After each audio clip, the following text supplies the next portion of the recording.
బీజేపీలో భారీ చేరికలు జరిగాయి. దిల్సుఖ్ నగర్ వేదికగా టీబీజేపీ చీఫ్ రామచంద్రరావు ఆధ్వర్యంలో కాషాయ కండువా కప్పుకున్నారు బీఆర్ఎస్ కాంగ్రెస్ నేతలు.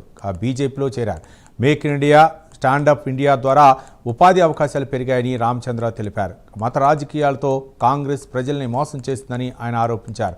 ప్రజా సమస్యలపై ప్రభుత్వం విఫలమైందన్నారు. ఏప్రిల్ 6న బీజేపీ స్థాపన దినోత్సవాన్ని ఘనంగా నిర్వహించాలని సూచించారు.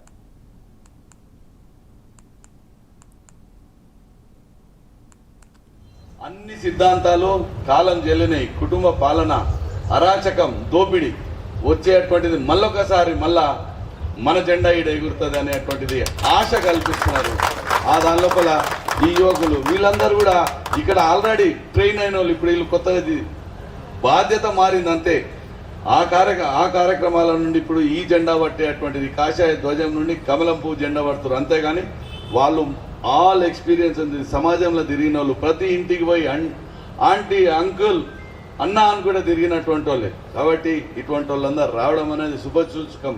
కాబట్టి మనము అందరం పాత కొత్త అనేటువంటిది మేళవింపు కావాలి. ఎవరిని పక్కన పెట్టదు.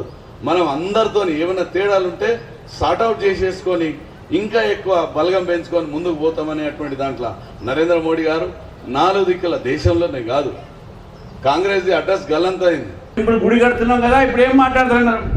మీరు గుడి కట్టానే, మేము కూడా గుడి కట్టినాం అయోధ్యలో భవ్యమనేటి రామ మందిరాన్ని.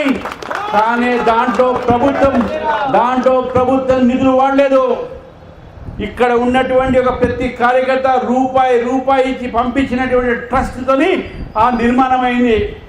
మీరు ఈరోజు ఓంకాశ్వరం కట్టి పక్కన మీరు మస్జిద్ కడతా అంటున్నారు, చర్చ్ కడతా ఉన్నారు. ఎవరబ్బ సొమ్ము ఇదని చెప్పేసి చర్చ్ మస్జిద్ కడతాను. ఈరోజు ప్రభుత్వ నిధులతోనే నువ్వు చర్చిలు కాదు, మస్జిద్ కాదు, నువ్వు గోరి కూడా కట్టలేవు అని చెప్తా ఉన్నాను రేవంత్ రెడ్డి గారికి. ప్రభుత్వ నిధులు, ప్రజల నిధులు ప్రజల కోసం ఏర్పడాలి.